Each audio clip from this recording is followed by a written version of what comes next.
Hello everyone. Before we jump into today's story, make sure to like the video and subscribe to the channel. And don't forget to leave a comment telling me where you're watching from and what time it is right now, because that way, YouTube will keep showing you more stories just like this one. Alright, sit back, relax, turn down the lights if you dare. And now, let's begin.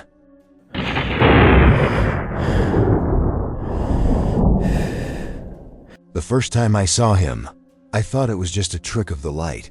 I was washing my hands in the locker room, end of shift, bone tired. The kind of tired that makes your vision tunnel and your brain feel like it's a second behind your body. I bent down to splash cold water on my face, looked up, and he was there, not behind me. In the mirror, standing where I was standing. Only, not me. Same uniform, same haircut. But his eyes were all wrong. Wide, glassy. His mouth was twitching at the corners like he was trying to smile and couldn't quite get there. I spun around. Nothing. Just me, sink, lockers, buzzing fluorescent lights that always hum too loud when you're alone. I stared at the mirror again. Empty now. My own tired face looking back. My heart was racing like I'd just sprinted the perimeter. My hands were still dripping. I wiped them on my pants, laughed under my breath. Okay, you're losing it. That's what I told myself. Rookie mistake, late nights, skipped meals. Stress stacking up, but I couldn't shake it. That face, that version of me that wasn't me. I chalked it up to exhaustion and went home, but it didn't stop. A week later, I was brushing my teeth, middle of the night. Couldn't sleep.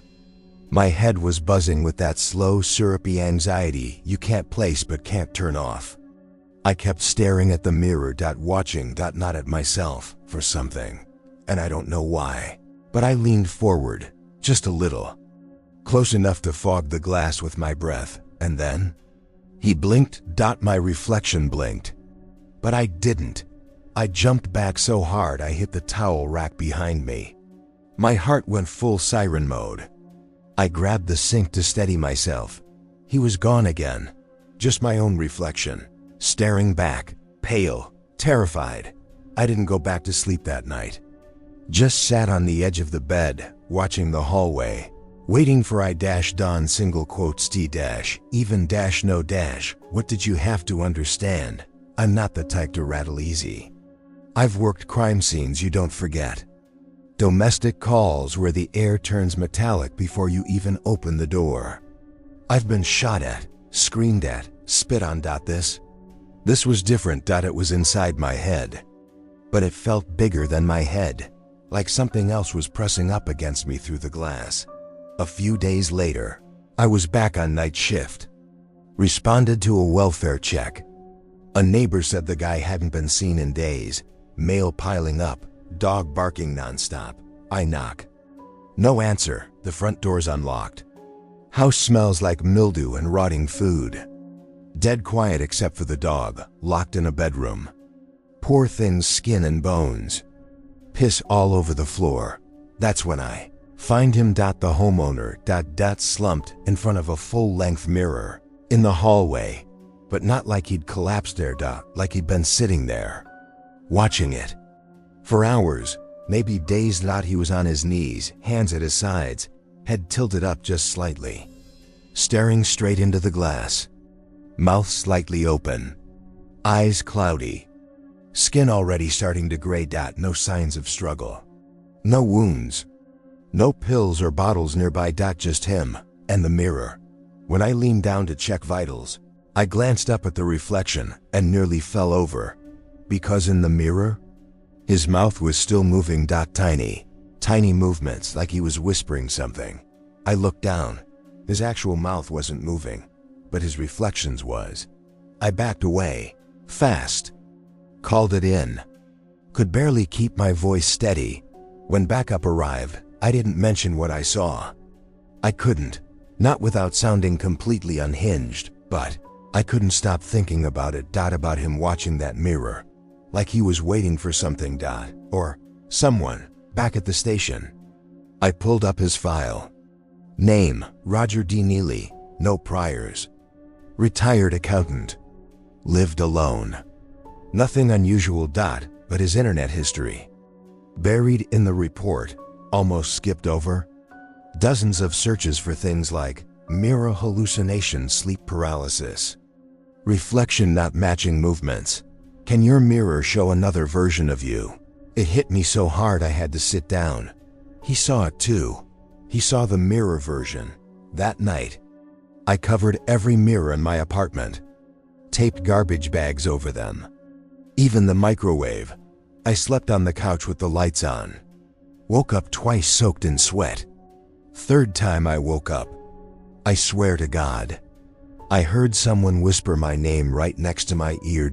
No one was there, but the tape on my bathroom mirror was peeled back, only a few inches, just enough to see an eye. It got worse after that. At work, I started avoiding the locker room mirror, shaving in the dark, getting changed at home. But it didn't matter. He showed up anywhere there was a reflection. Windows. Car mirrors, even once, in the surface of a coffee pot. And every time, it was the same thing.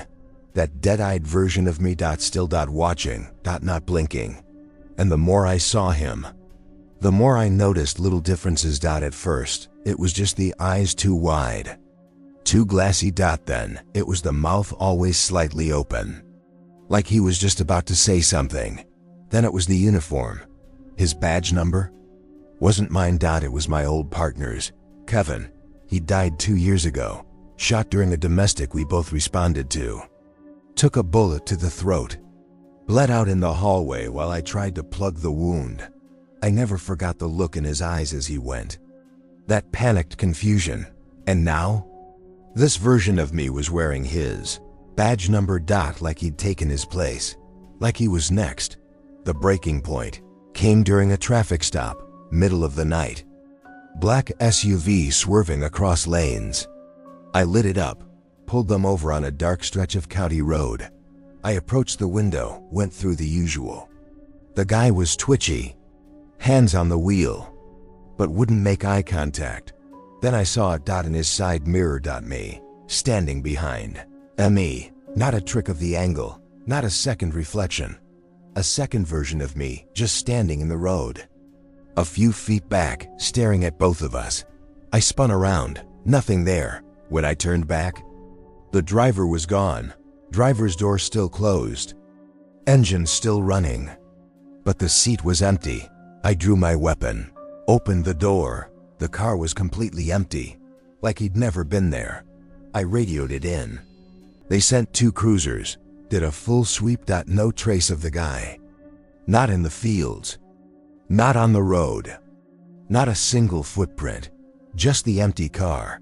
And me. Alone. Staring into the side mirror again. Where now? There were 2 of me. Standing side by side, smiling.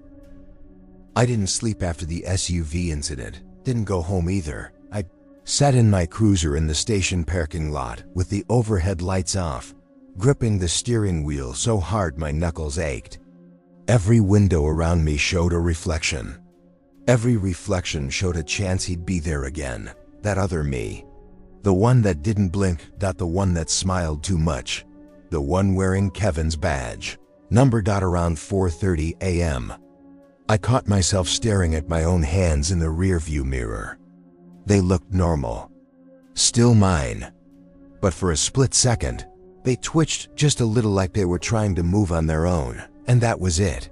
I couldn't stay in the cruiser anymore. I headed inside the station, trying to keep my eyes off the trophy case glass, the window doors, the polished desks. Anything that could show me a reflection. I'd be lying straight to the evidence room. If anyone saw me, they didn't stop me.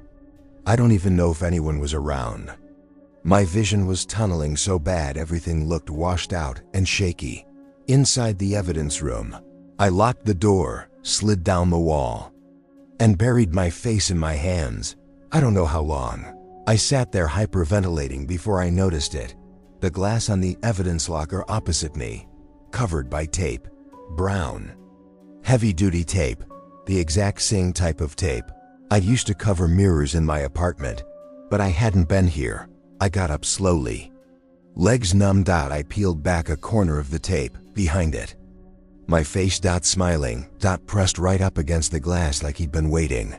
I stumbled backwards so fast I hit the metal shelving unit and sent a box crashing down. My reflection, his reflection, didn't move, didn't react to the noise, just watched me through that sliver of peeled tape, like he'd positioned himself perfectly behind the glass, like he knew exactly where I'd stand. Slapped the tape back down. Panting, I couldn't stay here. I couldn't stay anywhere with a reflective surface. So I did the only thing left that made sense in that moment. I went to see Kevin's widow. Her name's Marie. We hadn't spoken much since the funeral. My fault. I couldn't stand being around reminders of what happened that night, of how I couldn't stop the bleeding, of how I kept telling him, "It's okay, you're okay," even though we both knew he wasn't. I knocked on her door around dawn. No badge, no cruiser, no explanation rehearsed. She opened it wearing a robe, hair messy from sleep, blinking like she was trying to remember who I was. "Lane?" she asked, voice rough. "Are you all right?" "No, absolutely not," but I nodded. "Can we talk?" She hesitated. She could probably see the fear in my eyes, but she let me in. Her house was quiet. Still had photos of Kevin everywhere. Him in uniform. Him smiling. Him holding their daughter before the divorce. Him and me at the range. Seeing the photos felt like needles under my skin. I sat on the couch. She made coffee. When she came back, I didn't know how to start.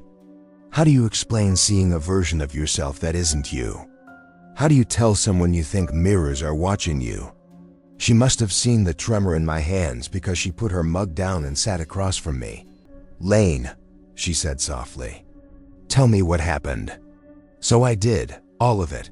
The locker room, the bathroom, the dead man staring into the mirror, the driver who vanished, the two versions of me staring out of that side mirror. I didn't mean to say so much, but once I started, I couldn't stop. When I finished, Marie just sat there. Not scared, not confused, just sad. Really sad. "Lane," she whispered. "Kevin saw him too." My heart stopped. "What?" No, he would have told me. "He tried," she said. "But you were struggling back then. He didn't want to scare you." My brain was buzzing. "He saw another version of himself." Her throat tightened. "He said the man in the mirror wore your badge number." My stomach dropped so fast I felt sick. "My badge number?" She nodded. "He said it looked like you, but the eyes were wrong. He said it watched him, followed him. Sometimes it showed up in the kitchen window when he walked by at night." I felt cold all over. "Why didn't he tell anyone?" "He did," she said, voice trembling. "But by the time he told me, he was already losing sleep. He stopped using the bathroom mirror. Shaved in the dark. Covered windows. He said the reflection was getting closer. That one day," she swallowed hard, "one day it was standing behind him." I stood up too fast. Room tilting. No, this can't Marie, he was shot. I was there. She looked up at me. Her expression told me she'd been holding something in for years. "Lane. The night he died, he told me something." My hands were shaking so badly, I had to grip the back of a chair. "He said he didn't think the thing in the mirror wanted him," she whispered. "He thought it wanted you." My heart slammed into my ribs so hard I doubled over. "He said it kept smiling at him," she continued, voice barely audible. "Like it was waiting for you to show up. Like it wasn't done." My ears were ringing. My vision blurred. I couldn't breathe. Turned toward the hallway mirror covered with a blanket, and for a split second, I swear, I saw the blanket move. Just a ripple like breath behind it. That was it. I ran out the door, didn't say goodbye. Didn't thank her. Just bolted into the daylight like something was right behind me. I drove, Didn't know where I was going. Didn't care. Miles of highway, empty fields, deserted intersections. I barely remember any of it. I just needed to get away from anything reflective. But the sun went down, and when it did, the windshield started acting like a mirror, and he was there, not faint, not subtle. He was sitting in the back seat, clear as day, grinning. I slammed the brakes, swerved onto the shoulder, stumbled out of the car so fast I fell onto the gravel. I crawled away, heart punching my ribs, staring at the cruiser windows. He didn't disappear. He stayed there, watching me from the back seat, smiling, like he'd finally caught up, like he'd been waiting for this moment. I staggered to my feet and backed away farther, hands shaking uncontrollably. Then my cruiser headlights flicked on by themselves, and in the beam, the figure in the back seat stood up, except he didn't stand in the cruiser, he stood up through the reflection, like the glass wasn't a barrier at all, like it was a door. He stepped forward in that smooth, unnatural way, like gravity didn't apply to him. And when he emerged fully from the reflection, I understood the thing that made my blood turn to ice. He didn't look like me anymore. Not exactly. He was taller, shoulders broader, eyes sunken like something starving, but he still wore Kevin's badge number. I couldn't move. I couldn't scream. His mouth stretched too wide into a smile that didn't belong on a human face, and he said, "Lane, it's your turn." I sprinted, on single quotes, Tino, where I was running. Just away from him. Away from the cruiser. Away from everything. I didn't get far, because every time I passed something reflective, a puddle, a car window, even the face of my own watch, he was inside it, walking, matching my pace, not chasing, just following, like he knew I couldn't escape, like he knew eventually I'd tire out, like he'd done this before. I'm writing this now from a motel with every reflective surface covered, even the TV screen, even the doorknob, just in case. There's tape over the bathroom mirror, but I hear it peeling back, slow, steady, like fingers sliding under the edge, pulling it up inch by inch. He's patient. That's the part that scares me most. He isn't trying to break in. He's waiting for me to look. I keep hearing Kevin's voice in my head. Or maybe it's just memory. Or maybe it's him. It wants you, Lane. It always wanted you. If I see my reflection tonight, if it moves on its own, if it tries to smile again, I don't know what I'll do. I just know one thing. Mirrors don't show you who you are. They show you who's coming. And he's almost here. I can hear him breathing through the glass.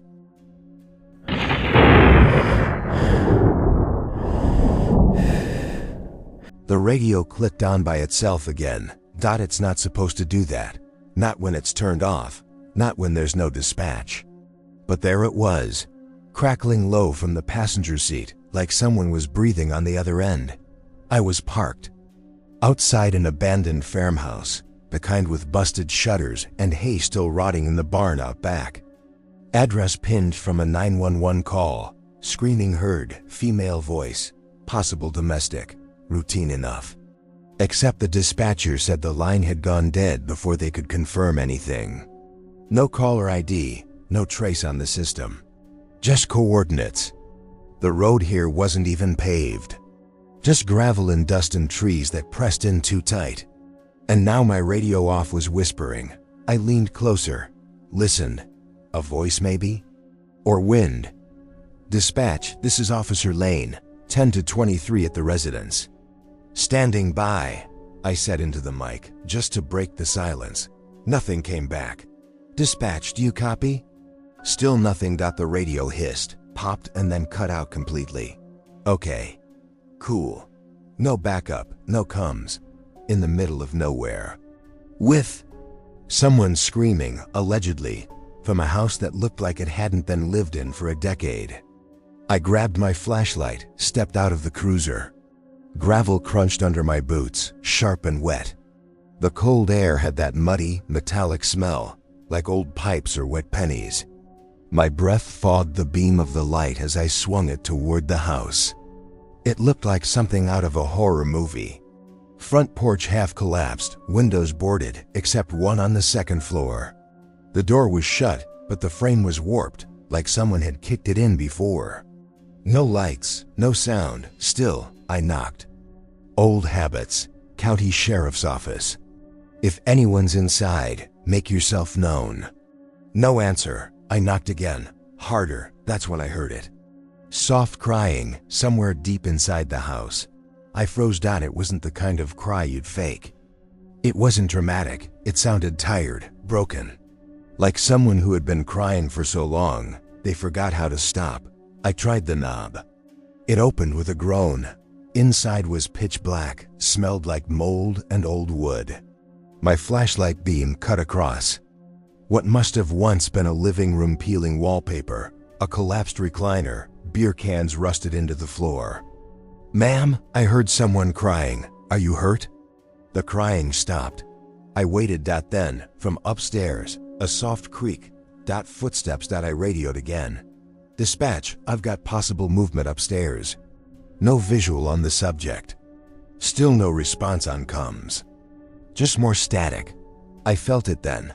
That thing cops don't like to admit. Not adrenaline. Not panic. Instinct. That deep buried part of your gut that goes run. Something here was wrong.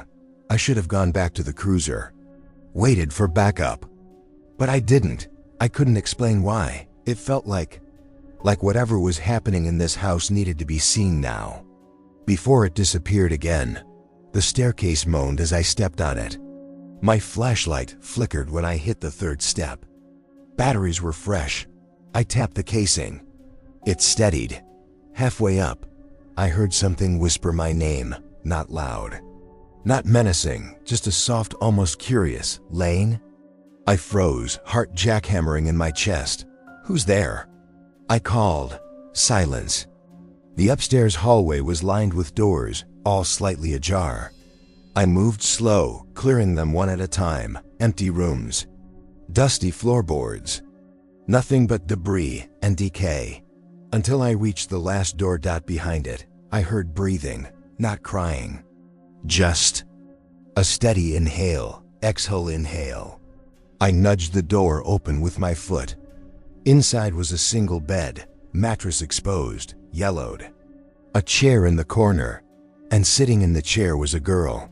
Couldn't have been older than 16. Stringy brown hair, too thin, barefoot, wearing a torn white nightgown. Her eyes were wide, unblinking, locked on mine like she'd been waiting for me. I lowered the flashlight beam, tried to soften my voice. "Hey, it's okay. I'm with the sheriff's office. You're safe now." She didn't move. "You made a call for help, right? Or someone did. Do you live here?"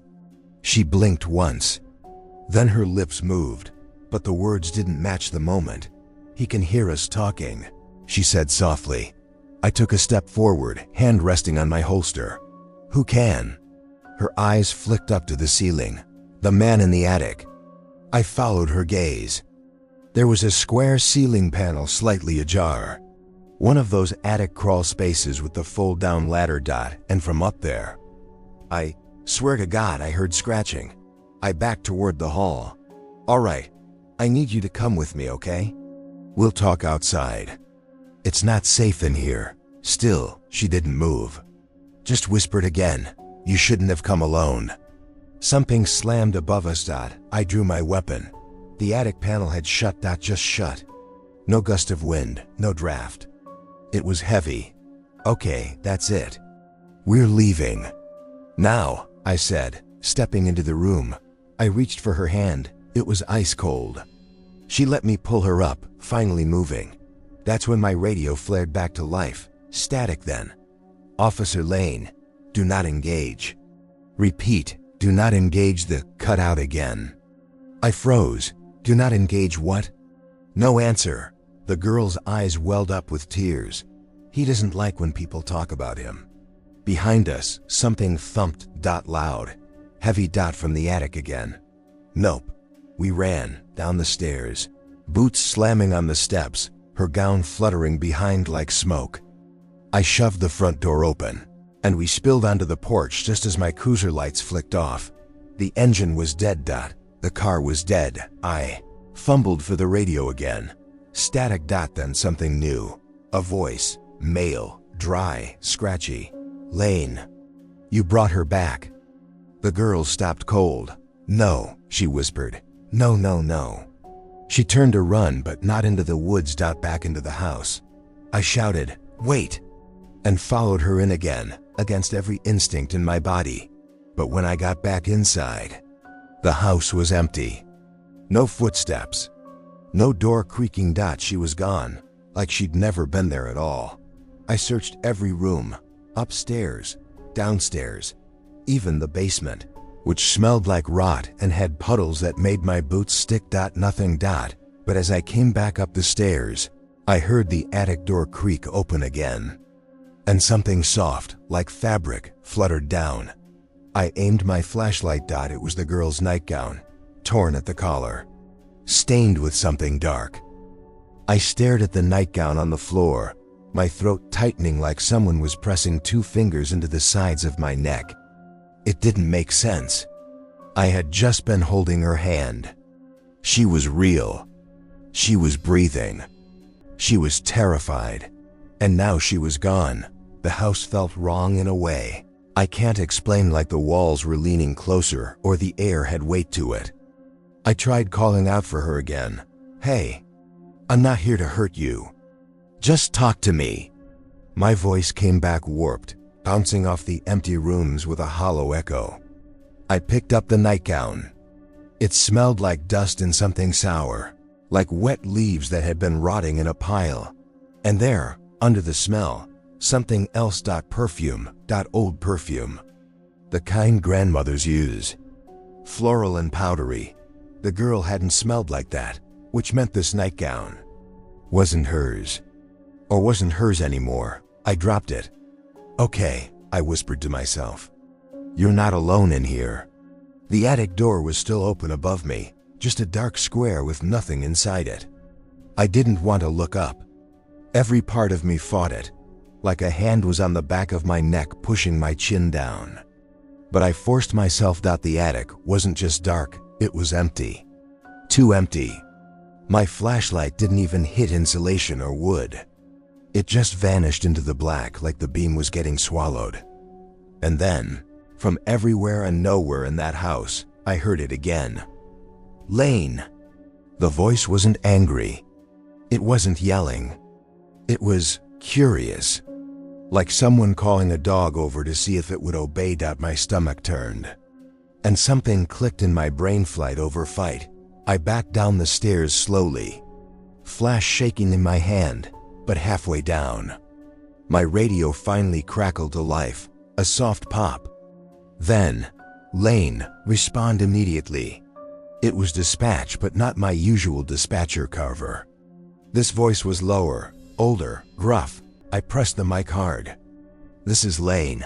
I've got an unknown subject in the house. Possible missing juvenile female. Need backup. My cruiser's dead. No lights, no engine. Silence. Then the voice came back, but quieter. Like someone leaning too close to the mic. Lane, you need to exit the structure. Now, do not attempt to locate the girl. What? Why? I saw her. She's scared. She's hurt. I'm not leaving her. Lane, the radio cut off again. I shook it. No, don't do this now. The radio turned to static. But not normal static. Underneath it. Breathing. Slow. Deep. Too close. I dropped it and ran out the front door. My boots slamming the floorboards hard enough to shake dust loose from the rafters. Outside. The night air hit me like a shot, cold and sharp. I didn't realize how suffocating the inside of that house had been until I left it, but my relief lasted maybe 2 seconds, because my cruiser wasn't just dead. The driver door was open. I knew I'd closed it. I approached slowly. Flashlight jittering across the cracked windshield. The inside was empty, but the smell hit me immediately. That same cheap perfume. I swept the light inside, and my stomach sank. My radio mic, normally clipped to the dash, was placed neatly on the passenger seat, like someone had been sitting there, listening, waiting. I turned in a circle, scanning the tree line, the fields, the house. My own shadow. Nothing.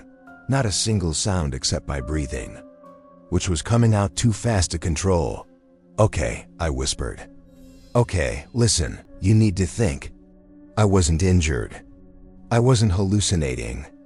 Something happened in that house, and that girl was involved. I needed backup. I needed my thought cut off when the cruiser headlights flicked on. Blinding. Sudden. The engine roared alive. I staggered back, hand on my gun. The driver's seat was empty. I could see it clearly. And then the radio still inside the cruiser screamed with static so loud it made my ears ring. The headlights pulsed, bright to dim, like they were sinking to the sound. Then under the static, the girl's voice whispered, "Don't leave me again." I reached for the door. The headlights shut off instantly. The engine died again. I backed away slowly. "What do you want?" I yelled into the darkness. "What am I supposed to do?" From the house, deep inside, like down a long hallway, came the girl's voice. "You didn't listen last time." Last time? I never before I could finish the thought. I heard movement behind me. A crunch of gravel, slow, heavy, like someone stepping out from behind my cruiser. I spun around. Gun raised, nothing. But the smell hit me again. Close. Too close. Perfume. I pointed the light toward the barn. Toward the fields. Toward the road. Nothing. I was being circled. "Show yourself," I yelled, voice cracking. A whisper drifted across the field. Low, male, familiar. "Lane." My neck prickled, every hair standing on end. I recognized the voice, but I didn't know how. I turned back toward the house. The front door was open, and inside, a light was on. A warm, soft yellow glow coming from upstairs. My mouth went dry. The girl's room. I should have left. I know that. I should have waited for backup, or forced the radio to work, or done literally anything except walk back into that house. But that wasn't what it felt like. It felt like I was being pulled, like a hook under my ribs, dragging me back inside. I swallowed hard and stepped onto the porch again. The boards groaned under me. The warmth from the upstairs light seemed impossible. The house had been colder than the outside air. "Just show me where you are," I said, voice shaking. "Tell me what you want." A soft thump answered me from upstairs. I climbed the stairs again, slower this time. My flashlight flickered once, then steadied.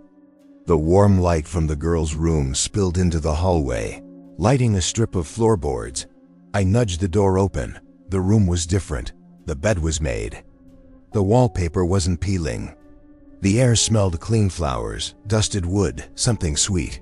And the girl was sitting on the bed, not in the NIGHTGOWN. But in jeans and a sweater, breathing steady, staring at me like she'd been waiting for this exact moment. "I told you," she said quietly. "You shouldn't have come back." My throat tightened. "Back where? I've never been here before." She smiled a tiny, broken smile. "You don't remember." "Remember what?" Her eyes filled with tears. "What he did to me. What he made you do." My pulse stopped.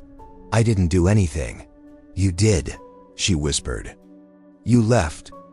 And you promised you wouldn't." My knees nearly buckled. "I don't even know you." "Yes," she said. "You do." She pointed to the nightstand. A framed photo sat there. I didn't want to look. I knew deep in my chest I didn't want to know what was in that frame. But I stepped closer anyway, my breath catching. The photo showed a man in uniform, sheriff's deputy. Me. Standing on that same porch. With the girl beside me. Smiling. Like we knew each other. No dash worse.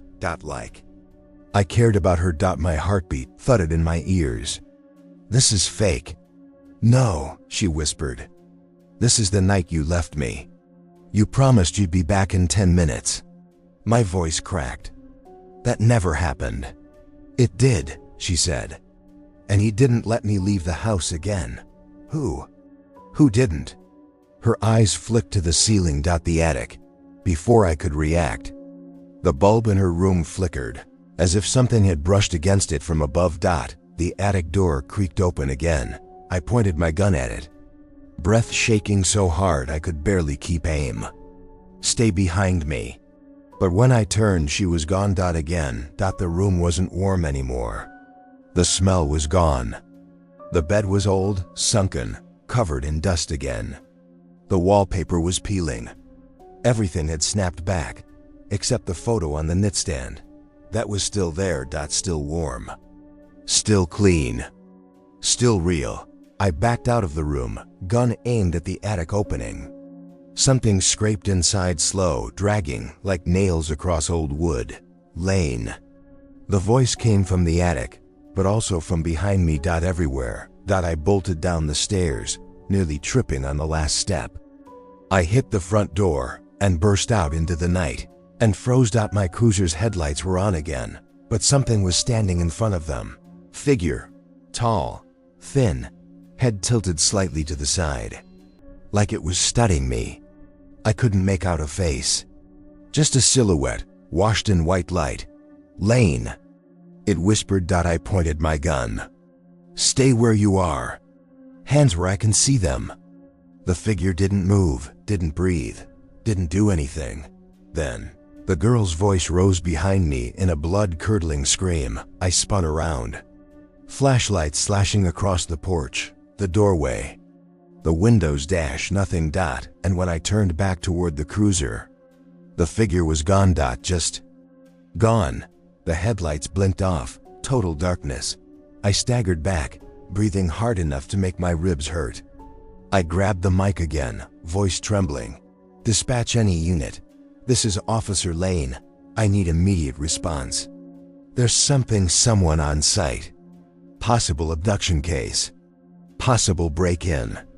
I need backup now. Silence. Lane. We don't have an Officer Lane in service tonight. The voice wasn't dispatched. It wasn't anyone alive. The radio went dead. I dropped it and ran for the road. Not stopping, not looking back, not slowing until my lungs felt like they were filled with ice. I don't know how long I ran. Eventually, another cruiser found me wandering the shoulder miles away. Barely able to talk. They searched the farmhouse. They didn't find a girl. They didn't find photos. They didn't find any signs of anyone living there at all. They only found my cruiser. Dead and silent, with every door locked from the inside. They told me I imagined it. That's stressed as weird things. That dead air happens when signals bounce wrong. But I know what I heard. I know what I saw. And worst of all, my body cam footage won't stop syncing itself to my laptop. Even when I delete it. Even when I unplug everything. Last video always plays by itself. Always ends the same. Wait. The attic door opening, and a voice whispering, "You promised you'd come back."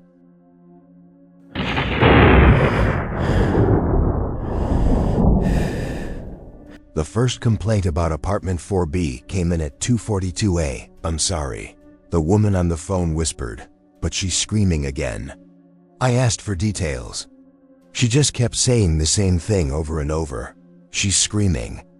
But it's not normal. It's like she's trying to scare someone. Or herself. I logged it and rolled out. It was the third noise complaint that week from the same unit. The super said the tenant was an older woman named Margaret Home, lived alone. Paid her rent early every month. No visitors. Quiet as a mouse until a few days ago. By the time I arrived, the hallway of that old apartment building was dead silent. 4th floor. Lights dim. Smelled like pine saw and cigarette smoke. Typical. I knocked on 4B. No answer. I knocked again, louder. County Sheriff's Office. We've received a noise complaint, just checking in. Still nothing, just as I raised my fist to knock a third time. I heard the soft click of the deadbolt turning. Then the door opened a crack. And I looked through the gap. Wide. Bloodshot. Panicked. "Ma'am, are you all right?" I asked. The eye blinked. A voice came through the gap, soft, dry. "She keeps me up all night." I hesitated. "Who does?" The door opened just enough for me to see her face. Pale, wrinkled, thin lips like they'd been pinched into a permanent line. She looked like someone's sweet old aunt, except for the eyes. They weren't scared. They weren't confused. They were angry. She scratches at the walls. Laughs when I try to sleep, she hissed. "She wants me gone." I glanced past her shoulder. The apartment was dim, cluttered, full of porcelain dolls and dusty lace curtains. "Ma'am," I said carefully, "are you talking about a neighbor?" She shook her head violently. "She's in the mirrors." I stared at her. I'm sorry?" She leaned closer. I could smell her breath, tea and something sour underneath. She hides during the day, but at night she comes out. She walks the halls, pretends to be me. I felt the hair on my arms stand up. The door started to close. "I'll file a report," she whispered. "But she won't let me rest." Then she shut the door. Deadbolt clicked. I stood there a second, unsure what the hell I just walked into. Maybe dementia. Maybe schizophrenia. Maybe just an old woman lonely and losing touch. I filed the report as a non-emergency welfare check. But I didn't sleep that night. Because when I closed my bathroom mirror to brush my teeth, I thought I saw someone standing behind me, just for a split second. Thin, pale, wearing something floral. 2 nights later, another call. Different neighbor. Same floor. "There's someone standing in the hallway," the guy whispered. I went to take my trash out and she was just standing there, not moving. "Okay," I said. "Can you describe her?" He paused. She looked old, but her face was wrong, like it didn't fit her body. It was smiling, but the eyes weren't. I felt a cold twinge in my gut. I asked if she said anything. He said no. She just looked at me in the mirror by the elevator. I turned around to say hi, and there was no one there. I went back to the building that night, knocked on 4B again. No answer. This time, I brought the super. He opened the unit with the master key. The apartment was dark. Too quiet. I called out for Margaret. Nothing. I stepped inside. Flashlight cutting through the thick dust hanging in the air. Everything looked the same. Until we reached the living room.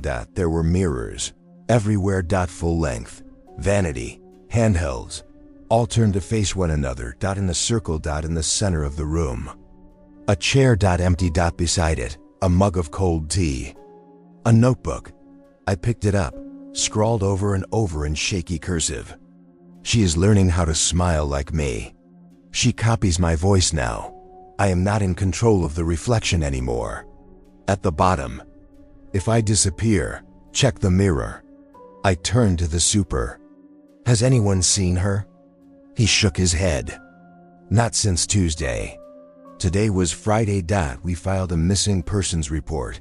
Fingerprinted the place. No signs of a struggle. No forced entry. Nothing disturbed. Just that eerie shrine of mirrors and a cold, abandoned chair." I walked over to the biggest mirror in the room, an old, gold-framed thing facing the front door. I stared at myself. And for a split second, my reflection didn't move, not even to blink. I stumbled backward from the mirror so fast I almost knocked over a small table covered in porcelain dolls. My radio crackled, but I barely heard it over the thud of my own heartbeat, because I know what I saw. I blinked. But the reflection didn't, even after I stepped away. Its eyes stayed fixed forward, like it was trying to memorize me or warn me. I left the apartment with the super trailing close behind. Both of us too shaken to pretend it was nothing. Something was wrong with that unit. Wrong with that floor. Wrong with whatever Margaret had been describing, and wrong with the mirrors. The next night, things got worse. I wasn't even on shift when the call came in. A neighbor from 4C said she heard someone walking back and forth in the hallway outside her door slow, dragging footsteps.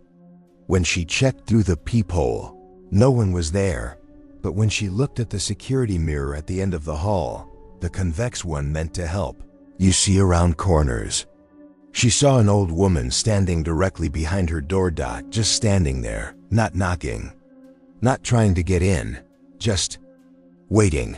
The neighbor said the figure slowly lifted its head to stare at the security mirror. Her face looked wrong. She whispered, like it was too smooth, like it was glued on. By the time she looked through the peephole again, the hallway was empty. I drove over immediately. When I reached the 4th floor, the hallway felt colder than the rest of the building. The air smelled stale, like wet laundry that had been left in a machine too long. The overhead lights buzzed with that faint static sound that makes your teeth hurt. I checked the security mirror, just me, but even then, I kept feeling the urge to turn around like someone was standing right over my shoulder. Apartment 4B was unlocked. The door was cracked just enough for light to spill through. Not lamplight, not daylight, mirror light. Open the door. And that's all you saw, an endless tunnel of reflections bouncing between the dozens of mirrors in the living room. A maze of me stretching back into infinity, except at the far end of one of the mirror tunnels, a face wasn't mine. I saw her, Margaret, or something shaped like her, head tilted slightly, eyes too dark, mouth curved into a strange half smile, like she was struggling to imitate being human. I took one step inside. Every mirror in the room shuddered like someone had pressed a hand flat against the back of each one, pushing outward. My skin crawled. I reached for my holster without thinking. Margaret? My voice cracked from somewhere deep inside the house. A soft scraping sound started, like fingernails on glass. Slow, deliberate. Coming closer. I backed toward the door, but something stopped me. A whisper, right behind my left ear. She isn't in there. I spun so fast I almost slipped. No one was behind me, but the voice was unmistakable. It was Margaret's, except it wasn't coming from the room. It was coming from the mirror nearest me. Her reflection pressed right up against the glass, but the real space in front of the mirror was empty. Her mouth moved again. She's not here anymore. My breath hitched. Where is she? Margaret's reflection lifted one trembling hand, pointing down the hallway behind me, toward her bedroom. Then her face twisted, eyes going wide, mouth opening like she was about to scream, but no sound came out. Her image flickered, then slammed backward into the mirrors. Depths, like something yanked her away, and suddenly the reflection was just me again. My hands shaking. My breath fogging the glass. Alone. The bedroom door was halfway open, and something was blocking it. At first, I thought it was a pile of clothes. Then I realized it was a person, curled into a tight ball on the floor, facing the corner. Shaking. Double quotes, ma single quotes am. I stepped in slow. Are you? The woman turned her head, and I froze. It wasn't Margaret. It was the neighbor from 4C. Her eyes were wild, unfocused, pupils too big. Her hair was sticking to her face with sweat. She followed me, she whispered. I thought I lost her. I closed all the blinds, turned all the mirrors around. But she kept finding me in the dark. She kept smiling through the window glass. She kept. A sound cut her off. A faint tapping, like a fingernail on glass. Coming from the closet. Mirror. We both turned toward it. There, faintly visible through the reflection's grainy surface, a shape was standing on the other side. Tall. Wrong posture, neck too long, head angled in a way that made my skin crawl. And as we watched, it slowly leaned forward. Then the mirror bulged outward, like something was pressing from the inside. The neighbor screamed and covered her ears. "She wants a body." I grabbed her, hauling her out of the room, my heart racing as the mirror bulged again, this time with an audible crack. We stumbled into the hallway, and the overhead lights flickered violently. The building felt like it was breathing, walls tightening, floors creaking, air thick with cold. Behind us, the bedroom door slammed shut on its own. We reached the stairwell and stopped dead, because standing at the bottom of the stairs was Margaret, or something pretending to be her. She looked almost right. Same floral nightgown, same thin shoulders, same gray hair, but her face was too smooth, stretched tight like plastic. Her eyes glassy, artificial. Her smile frozen and trembling at the edges, like it wasn't meant for her face. She stared up at us. Still.unbl, einking. The neighbor whimpered and clung to my arm. "Don't look at her in the mirror," she whispered. "That's how she spreads. That's how she—" A clicking sound cut her off. Margaret's head tilted. Too far. Way too far. Like a puppet with broken strings. And then she ran. Not up the stairs. Up the wall. Hands and feet slapping against the plaster. Her body twisted sideways. Moving too fast and too smooth. Straight toward the mirrors hanging along the wall. "Go." I shoved the neighbor toward the elevator. Behind us, the mirrors began shattering one by one. But not outward, inward, like something was diving into them. Reached the elevator and slammed a button. Nothing. Out of order. Of course, the stairwell behind us went dead. Quiet, then a whisper from everywhere at once. "She wants your face." We sprinted. Down the hallway, around the corner, toward the fire escape. But as we passed each apartment door, the peepholes flickered, eyes staring from inside. Not people's eyes. Reflections. Copies. Smiling. Too wide. The neighbor was crying now, gasping for breath.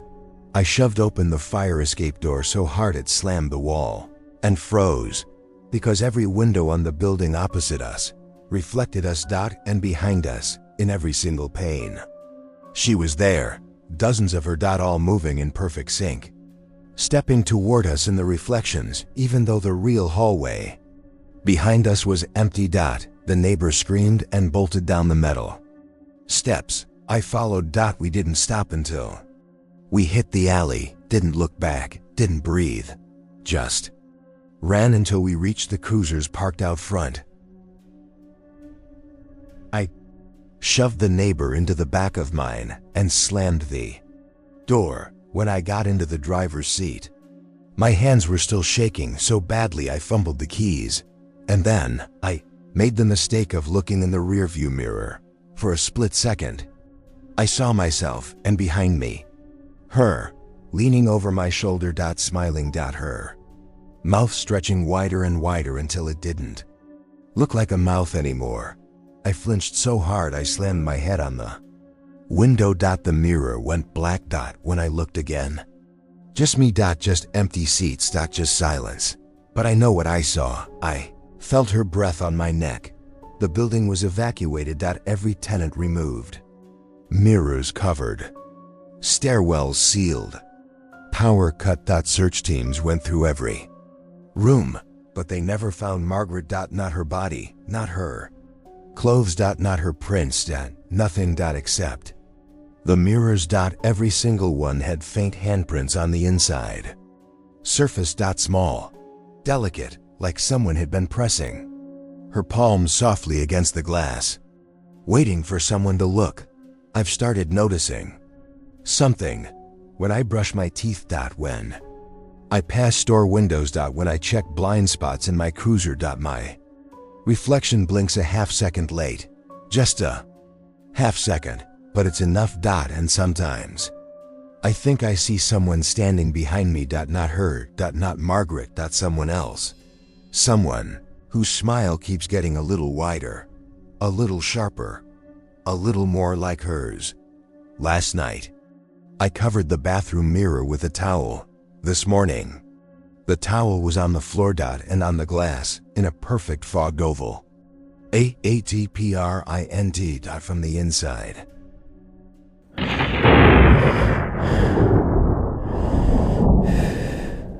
The only reason I still have the footage is because I copied it to a personal drive before they pulled it from evidence. They don't know I did it. If they find out, I'll lose my badge, maybe worse. But I had to. I had to keep a piece of that night, because no one believes me otherwise. And after watching it back alone, in the dark, volume low, I honestly wish I'd just deleted it. Let me back up. The footage came from body cam number 1637. My old partners, Officer Ethan, Griggs. We were dispatched to a welfare check on the edge of town, edge of nowhere, really. A single trailer, no streetlights, no cell service. A neighbor called it in, said she hadn't seen the occupant, Clara Mayburn, in over a week. Dog barking. Mail piling up. Standard stuff. The second we pulled up, I felt off.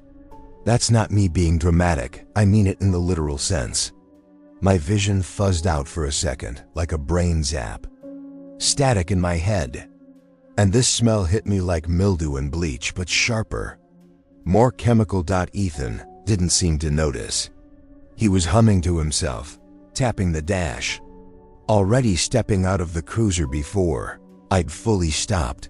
That's the first weird thing. Ethan never hums. The trailer sat half sunken into the earth. Front door crooked on its hinges. Windows fogged up from the inside. I remember glancing at the side mirror as I got out, catching a glimpse of myself. Only, my reflection didn't quite match. It was subtle. A twitch in the jawline. A blink out of sync. I shook it off. Just tired. Ethan knocked. Sheriff's Department. Ma'am, are you in there? Silence. He looked at me, then at the doorknob. No lights inside. No sound. But something about the air felt thick, like walking through static. We both drew our flashlights and stepped in. The smell hit harder inside. Mold, rot, and something else underneath. Like meat, but older. Jesus, Ethan muttered, covering his face. The living room was wrecked. Rotten food on the table. Dishes stacked with mold in the sink. Drawers half opened. A single TV screen flickering static in the corner, though the power should have been off. He moved toward the bedroom.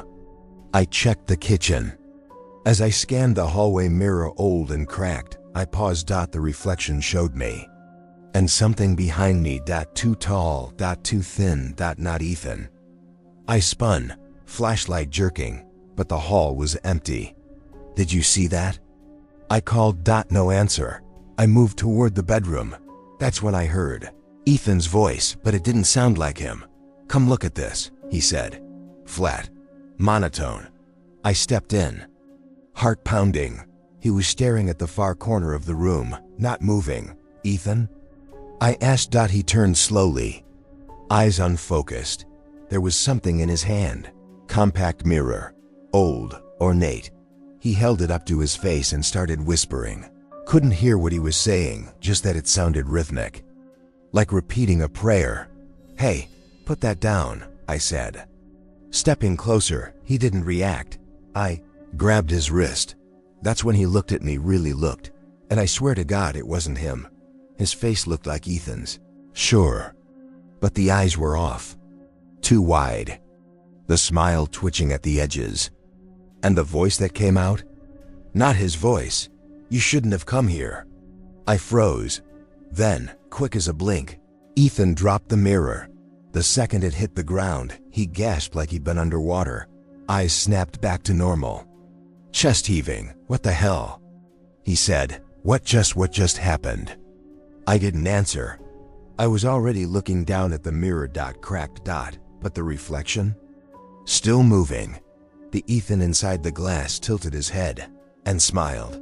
We called it in as an unresponsive subject, missing. Said the trailer was compromised, potential biohazard. Standard lie to keep people away. The body? We never found Clara, but we did find scratches on the bathroom mirror. Thin, uneven, as if made with fingernails inside the mirror, like someone trying to get out. A week later, Ethan stopped coming to work, didn't respond to texts, wouldn't pick up his phone. So I went to his place. Lights were off. Mail on the step. I knocked. No answer. Finally, I kicked the door. The house was cold. Too cold. Thermostat dead. Mirrors all covered with bed sheets. And in the center of the living room, his body cam. Sitting upright on the floor. Still recording. Still on, even though it had no battery. The body cam was still recording. Still warm, even though Ethan had been missing for days. Still showing a green power light, despite the battery pack being completely removed. I stared at it for a long time before I picked it up. My hands were sweating. My pulse loud in my ears. There was a piece of tape over the lens, not standard. Not issued. It was masking tape, cheap and thin, and written across it in Sharpie, in Ethan's handwriting. Do not watch.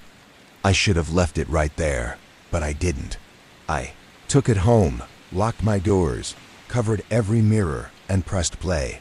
The footage was jumpy at first. Static, then black. Then a timestamp, recording. Body cam 16:37 duration, 1 hour 16 minutes and 43 seconds. Subject, Officer Ethan Griggs. Status, internal archive, not submitted. It started the night after the trailer. Ethan's voice was calm, but you could hear something under it, like he was trying really hard to sound normal. Logging this in case something happens. I've been seeing things, reflections, that version of me we saw. I think he followed me. The footage cut to his bathroom, small clean. He stood in front of the mirror, pointed the cam at it. Nothing unusual. Until he blinked. Just once. And the reflection didn single quotes d. Not right away. Just stared, eyes wide. A fraction too late. It copied the blink, but only after Ethan had already opened his eyes. I paused the footage, backed it up, watched it again. Same thing. Delayed blink. Same crooked smile. Not a copy, a performance.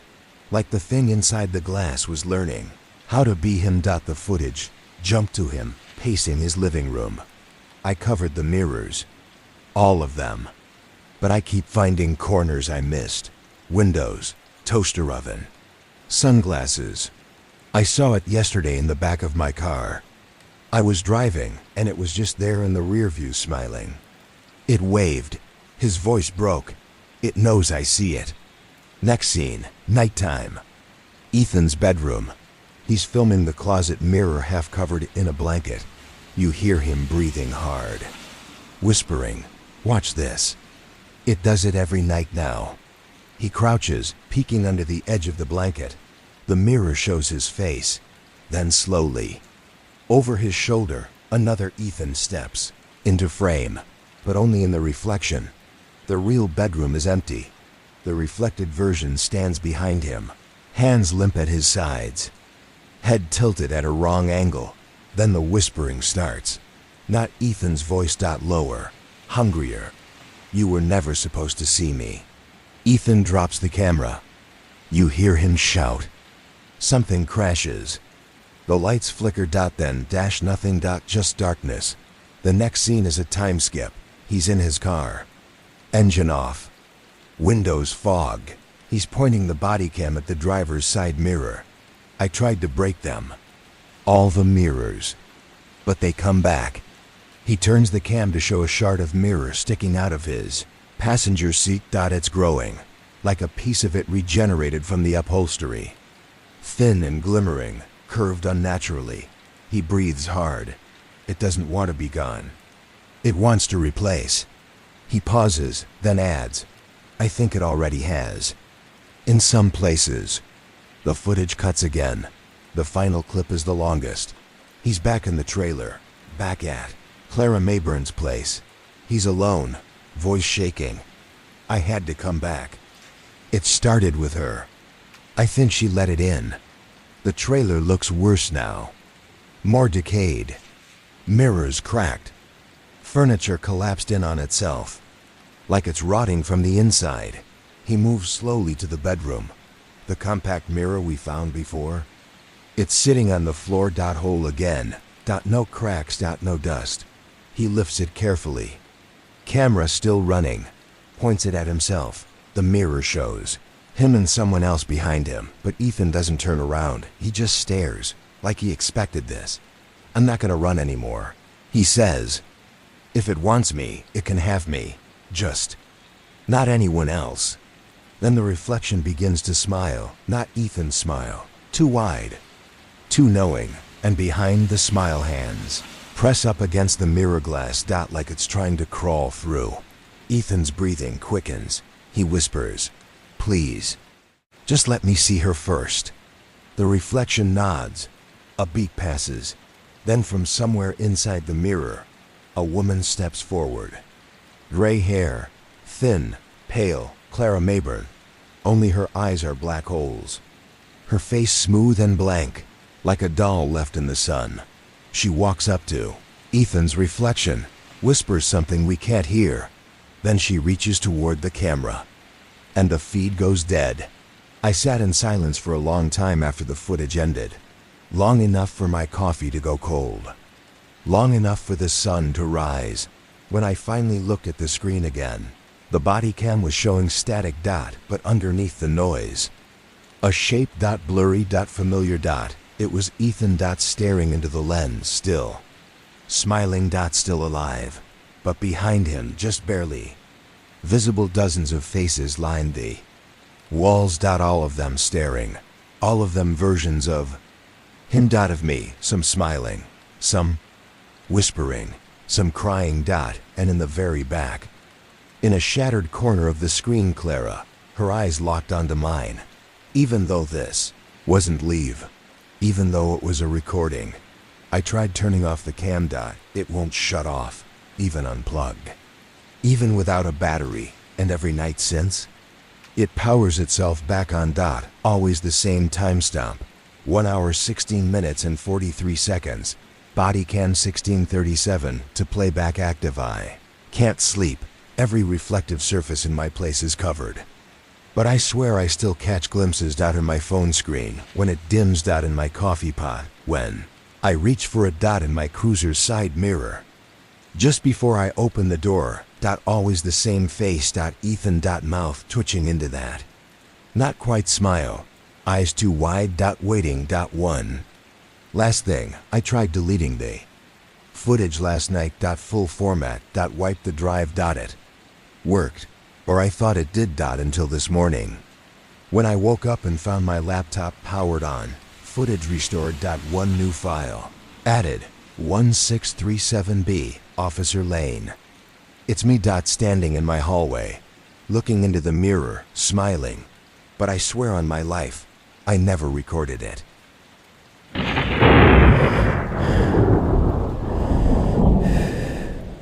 The call shouldn't have gone through. Sector 9's been abandoned for years. Overgrowth. No utilities, roads so cracked they look like spider webs. We don't patrol it anymore. No one does. The city deemed it non-viable for infrastructure. Translation: don't go there unless someone's bleeding. But at 2:13 a.m., dispatch got a call. Single word, whispered, help. No caller ID, no coordinates. But the trace came through barely. One ping. An old, gutted church at the end of Marlowe Street. Used to be called St. Elora's. Shut down after a fire in 2004. No fire damage on the outside, but word was something happened in the basement that made the diocese lock it up tight. Boards on every window, steel on the doors, and now it's the source of a call that shouldn't exist. Was close enough to respond. I wish I hadn't. I knew something was wrong the second I crossed into Sector 9. My radio fuzzed out, just a low whining hum. Not static. More like feedback. My ears started to ring. I turned it off. Fog rolled in fast. Thick low, too dense for the time of night. The headlights barely cut through it. I slowed to a crawl. There were no other cars. No lights, no sound. Just trees leaning over the street and empty houses, swallowed by vines. Then I saw it. The church. Escalates, somehow, untouched by time, but wrong in the way abandoned places are wrong. The kind of stillness that makes your brain itch. There were candles burning in the windows. 3 on each side. Perfectly spaced, flickering, but no power in the zone. No way someone could have wired anything. I parked. Left the engine running. Stepped out slowly. My boots sank into damp leaves. Smell of burnt wood and old rain. I approached the front doors, big wooden things bound shut with rusted chains, and a master lock that had been snapped clean off. Not rusted. Not pried. Snap. Like someone twisted it in their hands. I pushed the doors open. They creaked. Loud and slow. Inside, the air was warm. Not hot, not humid. Warm, like breath on the back of your neck. I stepped into the nave. Flashlight sweeping the pews. And that's when I saw them. Candles. Lining every row. Thousands of them. All lit. No wind. No smoke. Just flame. Just silence. And in the very back, near the altar, a door was open. I raised my mic. Dispatch. I'm inside St. Alora's. Structure appears occupied. Investigating. No signs of forced entry, but interior is lit, just static. I moved slowly down the aisle, boots echoing louder than they should have. Every candle I passed looked untouched, no dripping wax, no heat. Then, as I neared the altar, I heard it. Chanting. Soft, low, like 100 voices whispering in unison from beneath the floor. Basement. Of course. I called out loud. Sheriff's Department.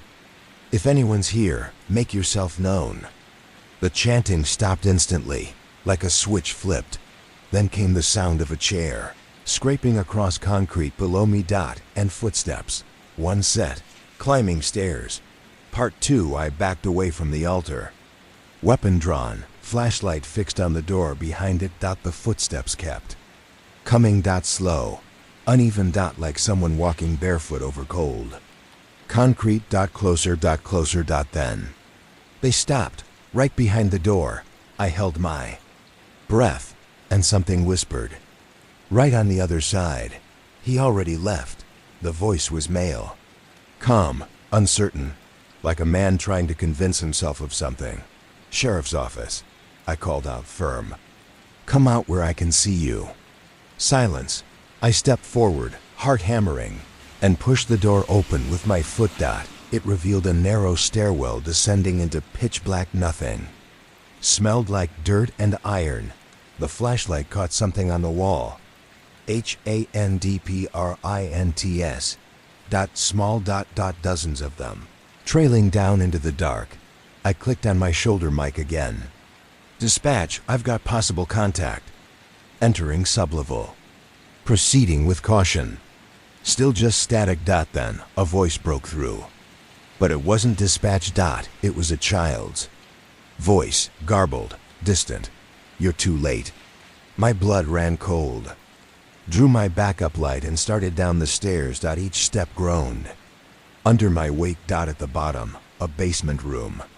Maybe 20 feet square. Walls lined with brick. Old chairs scattered. A rusted piano in one corner. Mold on everything. And at the far wall, a mural, painted in charcoal or ash. A figure, tall, black. Featureless, standing over dozens of smaller forms. Children, all kneeling. Heads bowed. Their eyes had been scratched out. At the base of the mural, in smeared red letters, he sees through what's left behind. I scanned the room. That's when I saw the camera, a small camcorder, mounted on a tripod, aimed at a single wooden chair in the center of the basement. Taped to the seat was a piece of paper. Press play. Every part of me screamed not to. I pressed play. The screen lit up. Grainy footage. Basement. Same chair. Then, a man stepped into frame, mid-40s, pale, wearing priest's clothes. He sat, stared directly into the lens, and started whispering, "This message is for whoever answers the call. You shouldn't be here. You need to leave before he sees you." He looked down, then back at the camera. I tried to warn the others. I broke the seal, but I did it wrong. The mirror, it's how he comes through. It's not about belief. It's about recognition. The moment you see him, really see him, he sees you too. He leaned closer, eyes sunken, voice shaking. The children came first. They were easier. Now he wants the watchers. The ones who come after. The ones who look. He paused. "You're looking now, aren't you?" Then the camera glitched and froze. The priest's face flickered, and slowly, behind him, something began to move in the shadows. Tall, slender, lurking. Just out of light. I turned off the camcorder. Room felt colder now. I heard something. Upstairs, a soft thump, then another. Footsteps. Coming. Down the stairs, but I was alone in the basement. Or I should have been. I turned slowly. Flashlight aimed at the stairwell. No one there. But the sound didn't stop. Step. I backed toward the mural. And that's when I saw it. The tall figure. The one from the drawing. It wasn't a drawing. It was a door. The charcoal was chipped at the edges. Hinges hidden in the wall. Almost invisible. There were scratches on the base. Like something had been clawing at it from the other side. And just as the final step creaked above me, right at the basement door, the mural door began to breathe, not shake. Not creak. Breathe. Like lungs under plaster. Like something waking up. Ran. Shot up the stairs 2 at a time. As I passed the main aisle of the church. Every candle blew out in a single breath. Dark, dead quiet. No wind. Just the slam of the doors behind me as I burst into the night. I didn't file a full report. I wrote up a generic no contact. Structure cleared, report, and closed it cold. I kept the camcorder. The footage. The mural photo. Everything. Because the thing that rattles me most? The voice from the call. That single word. Help. Traced to St. Alora's. I heard it again last night. At home. In my bathroom.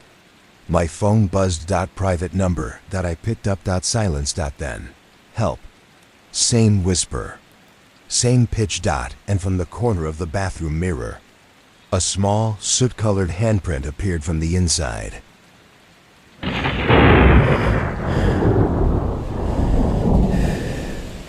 The first time I saw him, he was standing in the middle of the road, barefoot, soaked to the knees, and smiling like he knew me. I was on a late-night patrol just outside county limits. 2-lane road, wooded on both sides, no streetlights. Radio was quiet. I had maybe 30 minutes left in shift. Then he stepped into my headlights. No car nearby. No sign of a wreck, just him. He stood perfectly still as I rolled to a stop. Thin, probably mid-30s, pale as hell. Wearing just a gray t-shirt and cargo pants, both dripping wet. Hair plastered to his forehead. But the thing that struck me most? The smile. Not a friendly smile. Not nervous. Just frozen. Too wide. Too white. No blinking. No twitching. Like someone taught him how to smile and he forgot to stop. I put the cruiser in park, flipped on the spotlight, and stepped out. "Hey," I called. "You all right?" He didn't move, still smiling. "Sir, you need to step off the road." Nothing. No reaction. Just those wide eyes and that crooked, static grin. I approached slow, hand on my holster. "You hurt? Lost? Talk to me." He finally moved, just his head, cocked slightly to the side like a curious animal. Then, in the most normal tone imaginable, he said, "You came." I froze. "What?" His smile didn't change. "You're the one who found me." My pulse kicked up. Something about that sentence, the way he said it, like we had a past. Like I'd been looking for him. "I don't know you," I said. His grin widened. "Not yet." I decided to detain him for his own safety. No ID, no shoes, no clue how he got there. He didn't resist, didn't talk. Just walked to the cruiser like it was his idea. Still smiling in the rearview mirror, I caught him watching me. Eyes locked on mine, unblinking. Then out of nowhere he said, "It's nice in here. Feels like home." Back at the station, I filed him under a 5,150 hold, possible psychiatric evaluation. He had no wallet, no phone, no prints in the system. No hits on missing persons, but he knew my name, first and last, whispered it when I walked by the holding cell. Not loud, not creepy, just CALM, familiar, Officer Lane. I stopped cold. I didn't tell you my name. He didn't blink. Just smiled wider. You told me before. Before what? He leaned closer to the cell bars. Before you forgot. The next day, I pulled the dashcam footage. I watched myself drive up. Headlights hit him, but he wasn't there until I stepped out of the car. No sign of him in the road. Then he's just standing there, like he blinked into existence. Later that week, I came home to find my front door unlocked. Nothing was stolen. Nothing moved, except one thing. A photo on my fridge. Me and my brother. Taken last summer. Only now. The other face had been scratched out, not cut, scratched over and over, until the paper tore. The smiling man's voice echoed in my head. "You're the one who found me." That night I got a call from the overnight clerk at the station. She said the man had been released. No record. State psych said he doesn't qualify. No crime committed. I asked where he went. She hesitated. He said he was going home. "Where's home?" He said, "You'll know." I didn't sleep that night. Every creak in the house felt like footsteps. I checked all the windows. Locked the doors twice. At one point, I passed the hallway mirror, and for a split second, he was behind me. Just for a blink. Still smiling. I didn't report the break-in. I told myself there was no proof. No prints, no forced entry, no footage. Just a photo with a scratched-out face and a gut feeling that someone had been inside. But the truth? I didn't report it because I was afraid they'd say I was the one losing it. That the smiling man, the barefoot guy in the road, had gotten into my head, and maybe he had. The next time I saw him, it wasn't in person. It was in my bathroom mirror. I just stepped out of the shower. The mirror was fogged over, but I saw something behind me. A blur. Too tall to be mine. I wiped the glass with my palm. No one there. Except my reflection was still foggy. Just a faint shape behind my shoulder. Smiling. I didn't move, didn't breathe. Then the shape whispered, "You left me behind." I requested the body cam footage from the night I picked him up. I'd watched the dash cam, but I needed to see what he saw, what I saw through my own chest. The footage was corrupted, but not missing. The file played. Glitchy, audio warped, frame rate dropping every few seconds. But around the 3-minute mark, the audio cleared just long enough to catch his voice, whispering from the back seat. "You don't remember it, but I remember every second." I paused, played it again. Same words, same tone, almost. Affectionate. Then the file cut to black. 2 days later, I found him standing on my porch. Middle of the night. No knock, no noise. I saw him through the peephole, just standing there. Same gray shirt, same cargo pants, still barefoot. Mud on his ankles, and that smile wider now. Stretched tight. I didn't open the door. I just stared through the peephole, frozen. After maybe a minute, he tilted his head, same slow angle from before, and whispered through the wood, "I like it here." Then he walked away. No car, no sound. Just vanished into the night. I called dispatch the next morning to request a unit check my property, but they said something that stopped me cold. "Lane, we already sent someone out." "What do you mean?"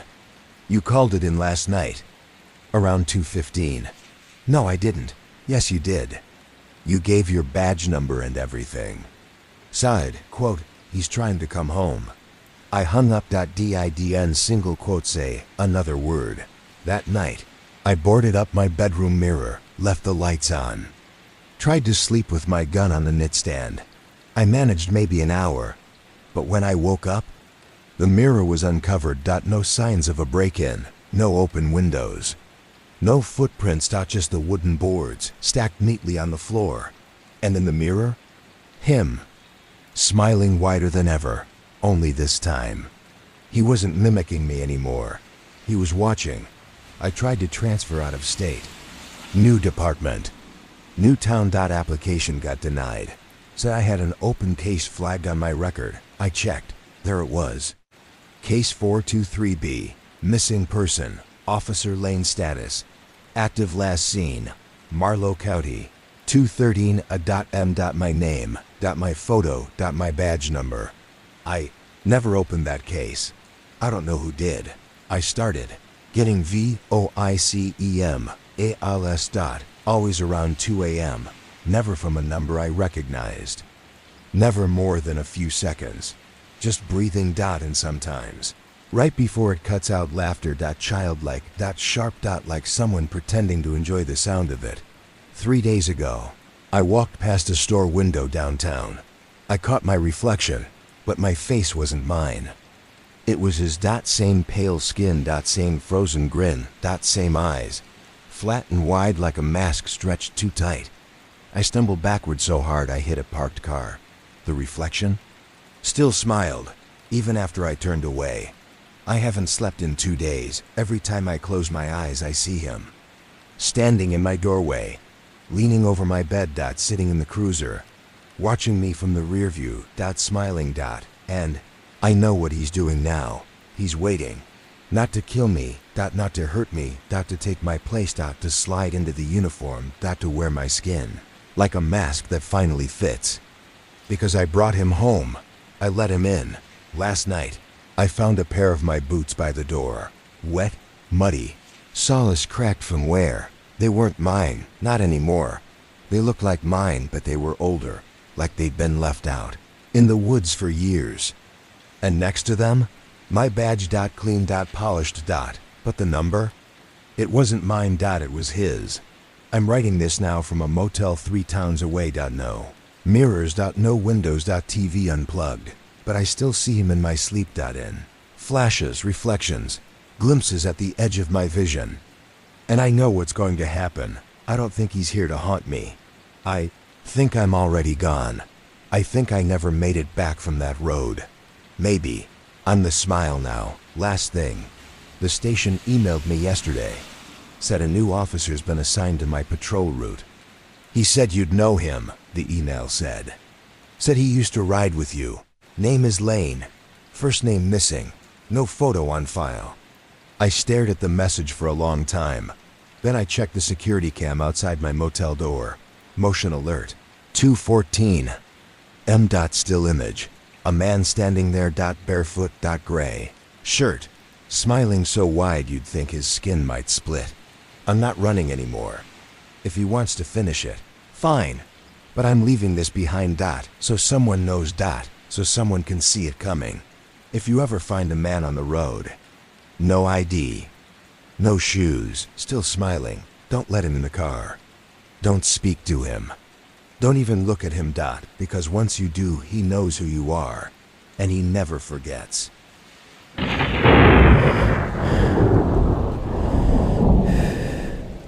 The desert has a sound, not the wind. Not the animals, a tone. A low hum in the background of your skull that you don't notice until it stops. That's what I remember most about the night Ramirez disappeared. How quiet it got. It was supposed to be his last shift. 20-7 years in the badge. He'd seen everything.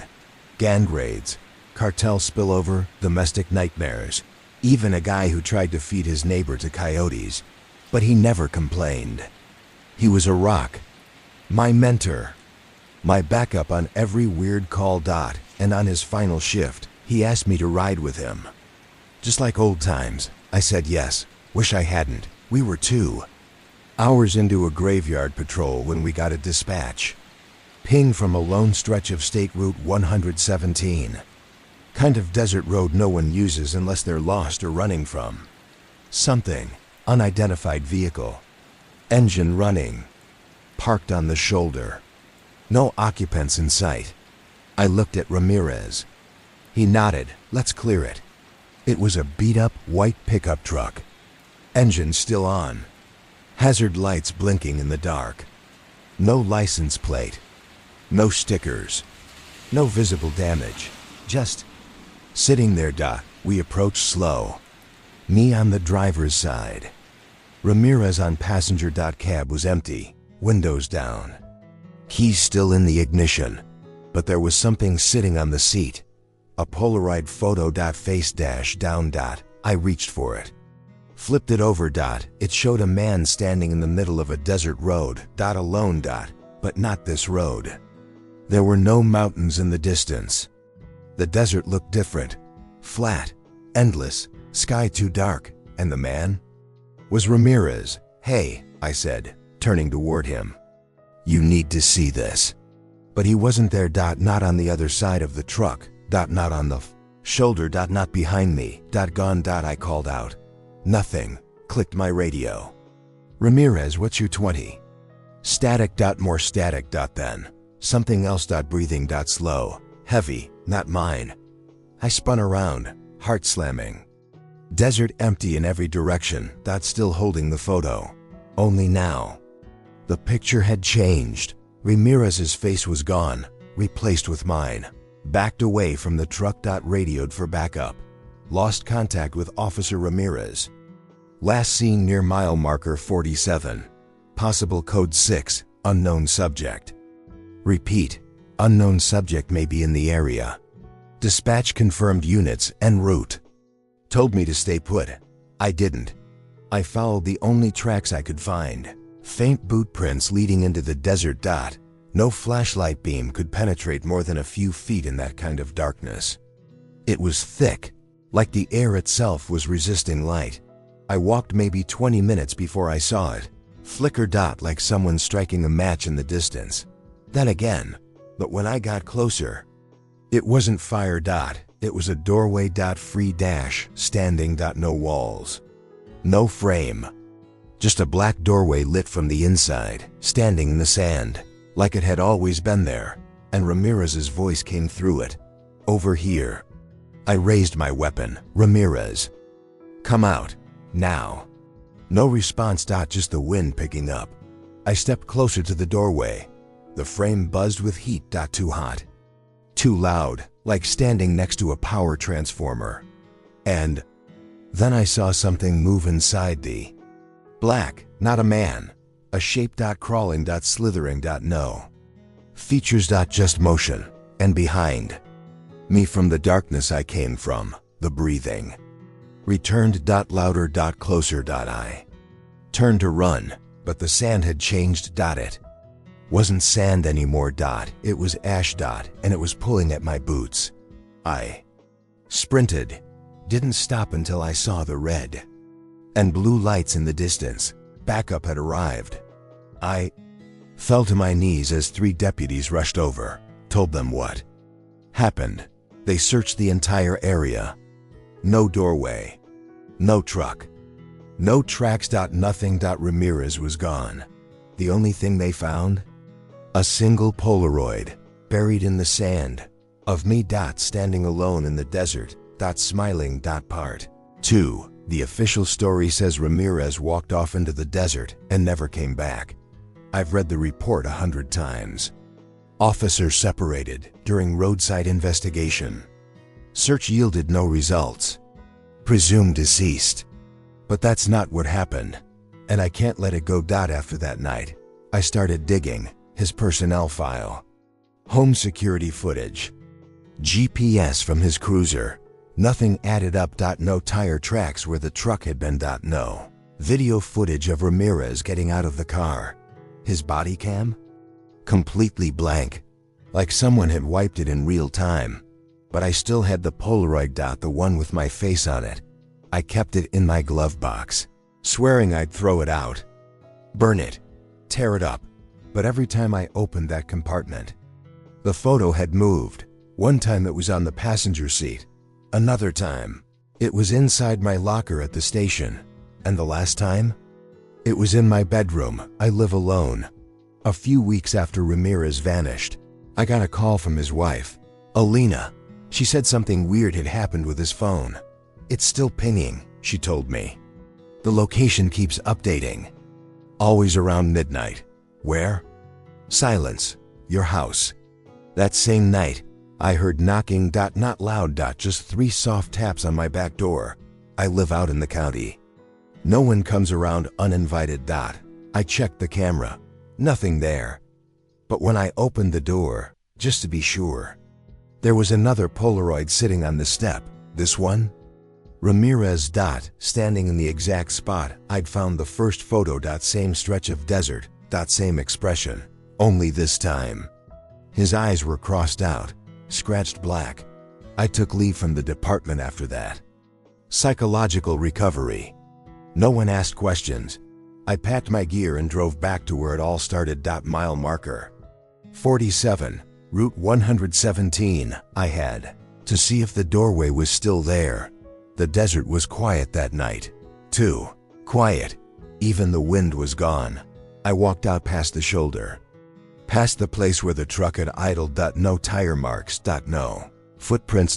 Just silence. And then I saw it.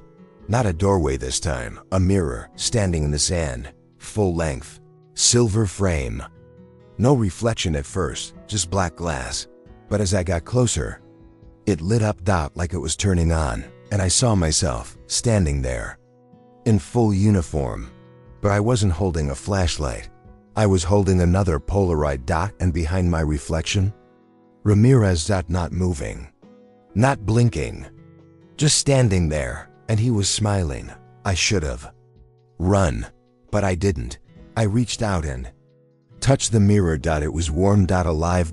And the second my fingertips met the glass, I was somewhere else. The desert was gone. Now, I was standing in a long, narrow hallway. Stone walls.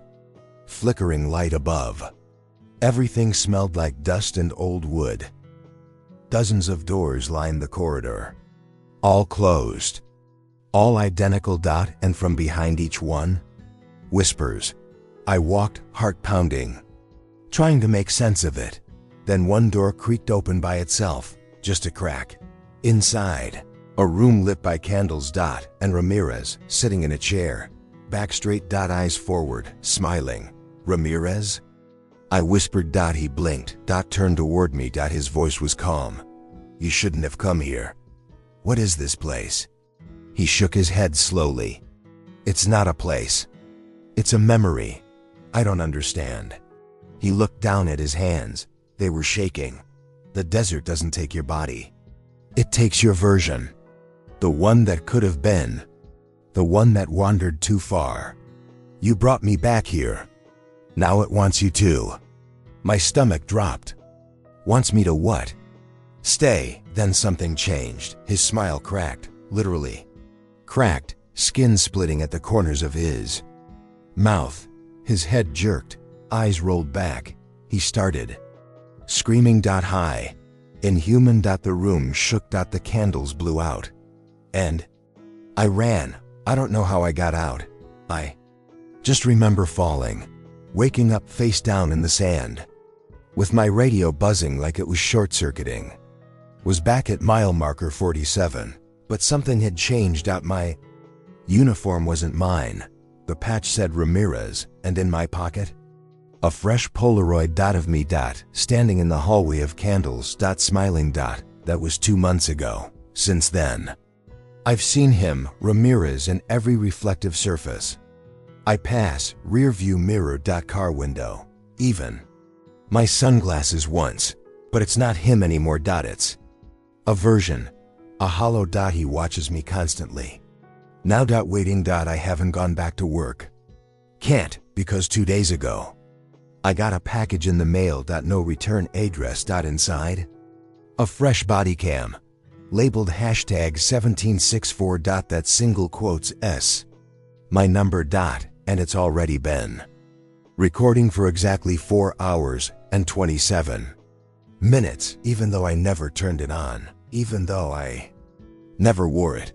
I checked the footage. It's me. Patrolling an empty stretch of road. Alone. Desert in every direction, and someone sitting in the passenger seat, but I can't see their face, only that they're smiling. If anyone finds this story, please listen. Don't stop at mile marker 47. Don't look at Polaroids in the dark. And if someone asks you to ride with them on their final shift, say no, because some shifts don't end. Not really, they just keep going and going until there's no one left but the desert and the ones who smile.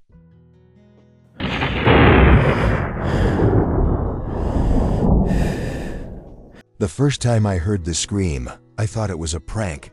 Friday night, dead middle of my night shift. Just past 2 a.m. radio was quiet. The usual drunks had gone home, and the town was holding its breath, waiting for the weekend to really begin. Then the dispatcher came over the radio. Unit 12.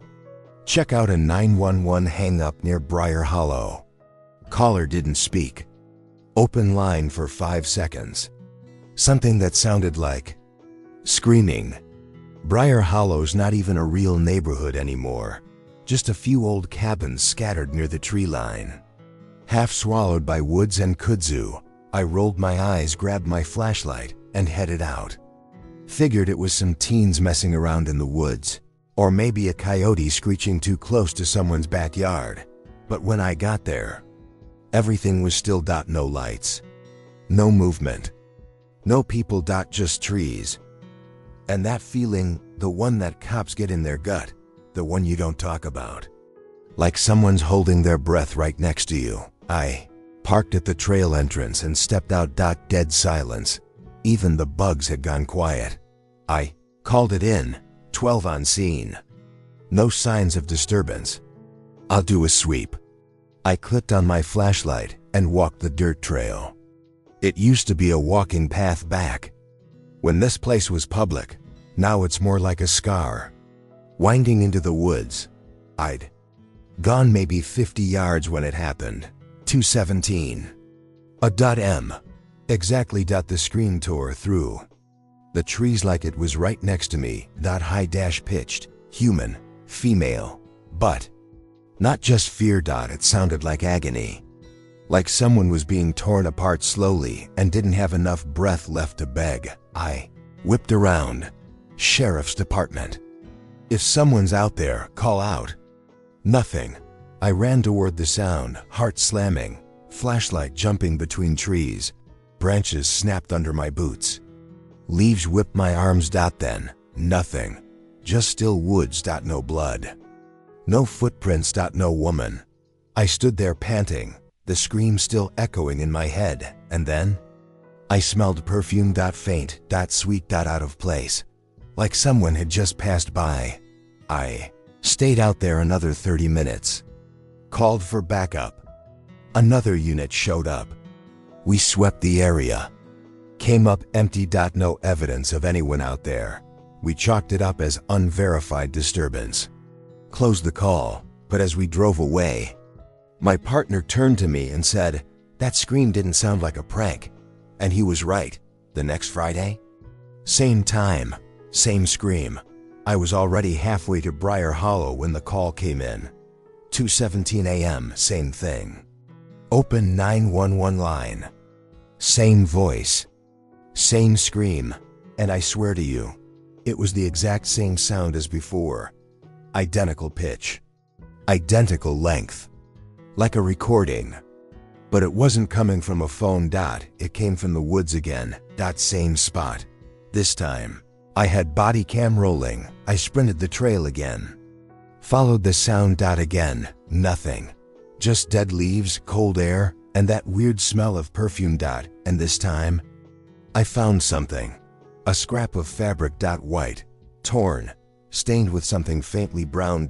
Like old blood. I bagged it. Sent it to forensics. No DNA match. No missing persons in the system. Just a torn piece of cotton from some long-dead dress. By the third Friday, I wasn't even pretending it was a coincidence anymore.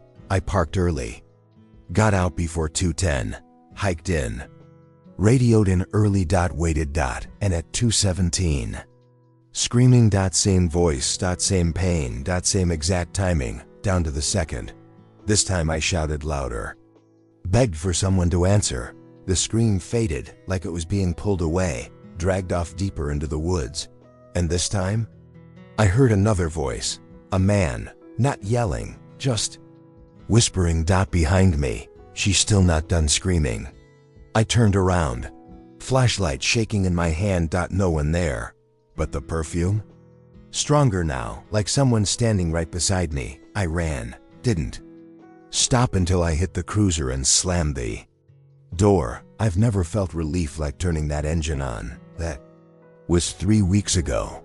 I haven't missed a Friday since. And every week, she screams, 2:17, on the dot. Every time, every single time. She never calls out for help. Never says a word, just screams, and I can't stop listening because I think she wants me to. Part 2. By the 5th week, I wasn't sleeping Thursday nights, didn't even pretend to. I'd park outside Briar Hollow by 1:45. Engine off, windows cracked just enough to hear the wind shift. Flashlight charged, body cam rolling, gun loaded. Every week the same routine, but I wasn't there to stop anything anymore. I was just listening. Waiting. For her. That Friday, the air felt colder than usual. No fog, no wind, just this stillness, heavy, like the sky was holding its breath. I didn't go down the trail right away this time. I waited on the edge of the woods. Watching. 2:14. 2:15. My radio was dead silent. No calls, not even dispatch chatter. 2:16:58. The trees shivered. Then it happened again. 2:17. The scream. Same woman, same exact sound as before, but this time, it didn't come from deep in the woods. It came from right behind me. I spun so fast I dropped my flashlight. Nothing there. Just trees and shadow, but I felt it. Breath. Warm against the back of my neck, like someone had been inches from me, just long enough to let me know I was being watched. And then, gone.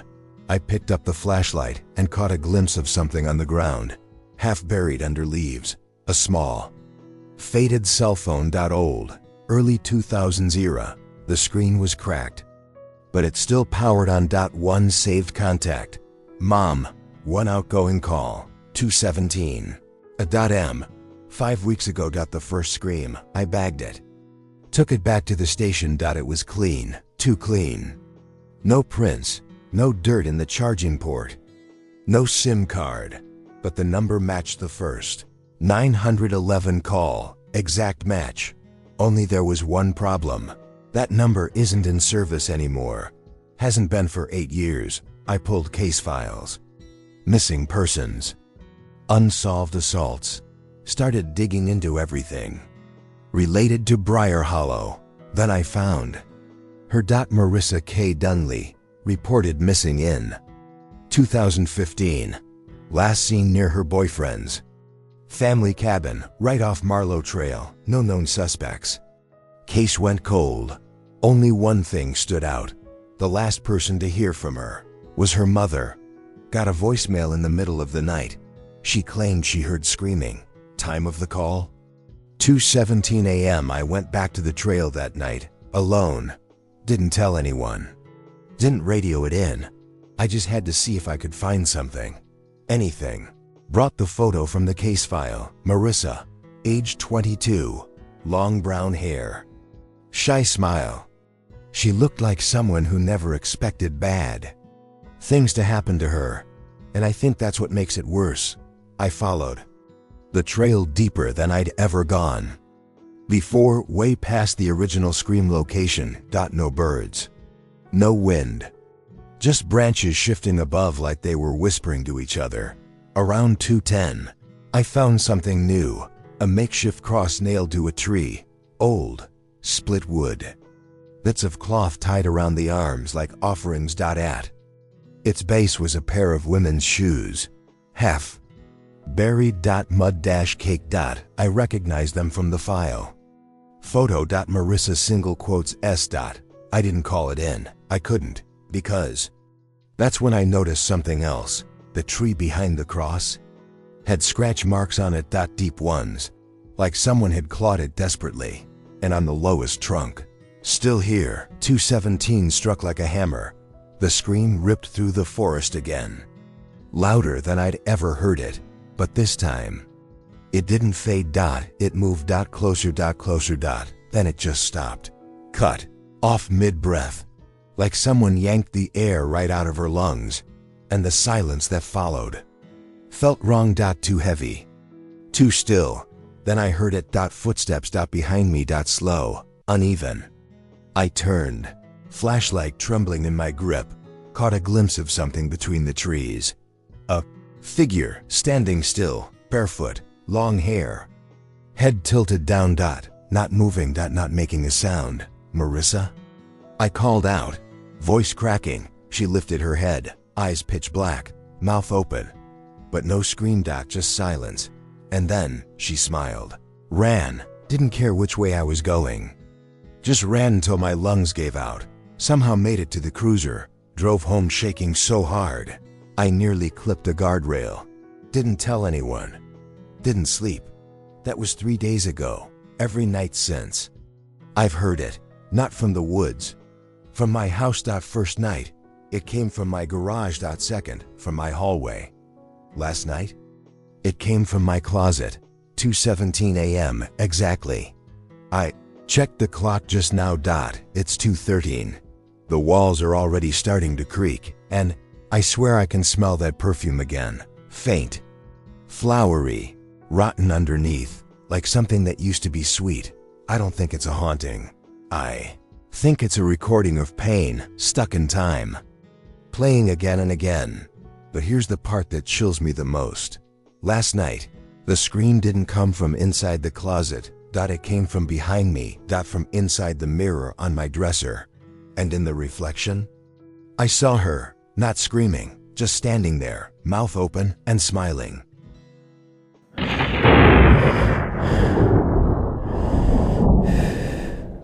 The front desk clerk wouldn't go past the elevator. That was the first red flag. I'll show you on the cameras, he said, fidgeting with his tie, but I'm not going up there. Not again. I glanced at the old monitor behind the counter. Grainy black and white feed. 4 cameras, lobby, stairwell, elevator, and the 4th floor hallway. He rewound the tape, 2:03 a.m. The feed showed the hallway. Nothing unusual. Just old wallpaper. Exit signs flickering like they always do in places like this. Then, movement. A man stepped out of room 405. Thin, wearing a suit.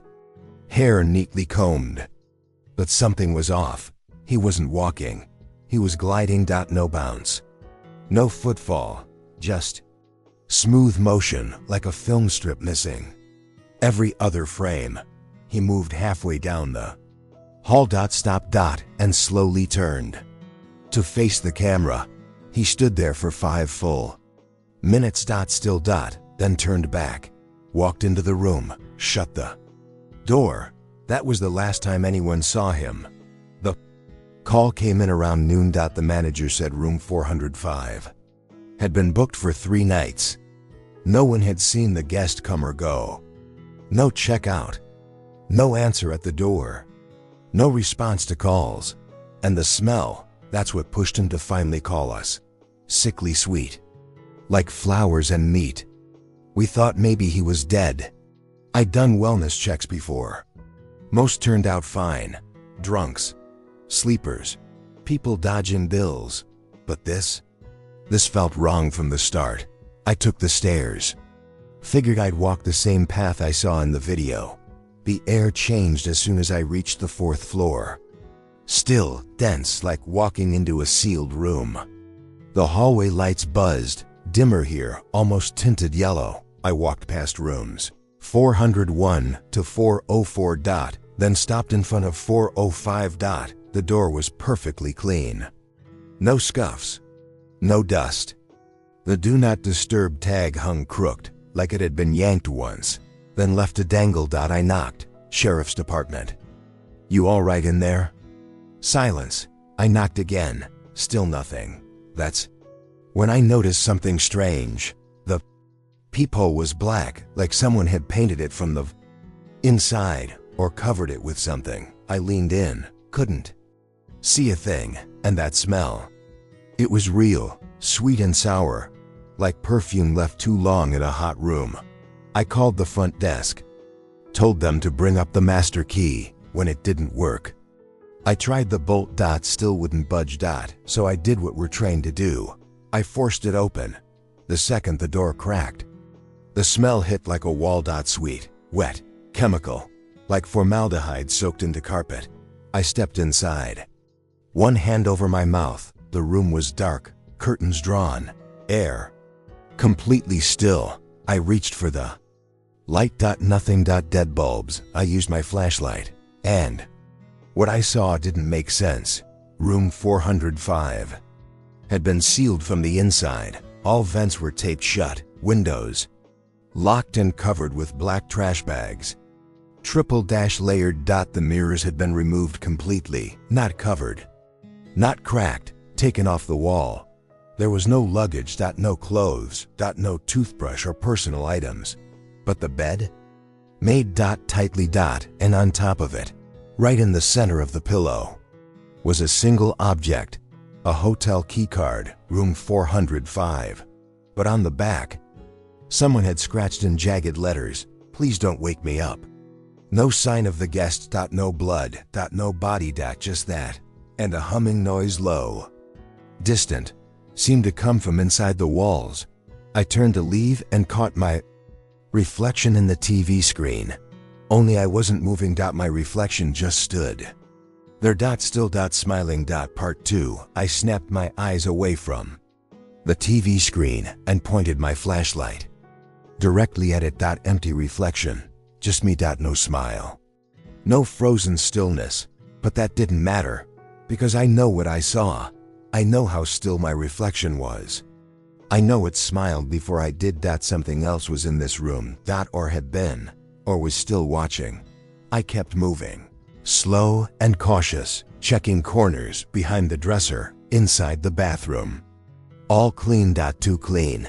Like the room hadn't been lived in, like the man in the suit had never stayed here at all. But the smell, that sickly sweet, rotting floral smell, was strongest at the closet door. I took a breath, braced myself, and pulled it open. Empty. Completely empty. No hangers. No shelf. Nothing. The entire back wall of the closet was gone. Not broken. Not kicked in. Removed. Behind it was a narrow gap, maybe 2 feet deep, like an unfinished crawl space that the hotel staff didn't know existed. I crouched and shined the light inside. There were scratch marks all over the wood. Long, desperate gouges. As if someone had tried to claw their way deeper into the wall, not out. And tucked into one corner was a notebook. Spiral bound, water damaged, pages curled and stuck together. Hotel branded, like the ones they leave by the phone. Only this one had a title scrawled across the cover in shaky handwriting. "He comes when the building sleeps." My skin crawled. I flipped to the first page. The writing was frantic. Words overlapping. Sentences breaking apart. 405 isn't safe. He watches from the glass. Don't look at him in the TV. Don't let him see you move. Page after page. Fear. Carved into paper. And then one line repeated dozens of times. I slept so he wouldn't know I was still awake. I stepped back into the room, gripping the notebook. My heart hammered so hard I felt it in my palms. Whatever happened here wasn't a simple missing person. Someone had been hiding from something. The vents taped, the mirrors removed, the curtains sealed, the door barricaded from the inside. Whoever stayed here sealed themselves in like it was a bunker. A prison or a coffin. My radio crackled suddenly, making me jump. Unit 9, status check. The dispatcher sounded bored. I swallowed hard. Still clearing the room. Something's off here. I need another unit. Copy. ETA 20 minutes. 20 minutes. In this room? It felt like a lifetime. I reached for the phone by the bed. Maybe there were messages, calls, something. No dial tone, just faint static. Then, buried under it, I heard breathing. Slow, wet, shallow. Dropped the receiver. It hit the carpet and kept buzzing. Breathing. Still coming through. Soft at first. Then louder, like whoever was on the line had leaned into the mouthpiece. Not gasping, not choking, just breathing. Close enough to fog glass. I backed toward the door, but when I grabbed the handle, it didn't move. Locked. From the inside. I twisted harder. Adrenaline spiking. Nothing. I tried the deadbolt. WOULDN, single quotes T. Turn. There was no reason the door should have locked itself, unless someone else had locked it, unless someone was still inside. Watching. Waiting. Smiling. My flashlight flickered. Once. Twice. Then went dead. The room plunged into darkness. Only the faint glow of the hallway slicing under the door gave any light at all. I heard the hum again, that low electrical vibration coming from inside the walls. Then something else. From the TV. Click. Then a whine. Then static. It turned on by itself. The screen glowed cold blue across the room, and on the screen, the hallway camera feed. Live. Fourth floor. Just outside my door. Empty. Silent. Still. Then a shadow passed across it. Quick. Human shaped. Standing right outside room 405. I froze. Every muscle going tight. I took one step closer to the TV. The shadow reappeared.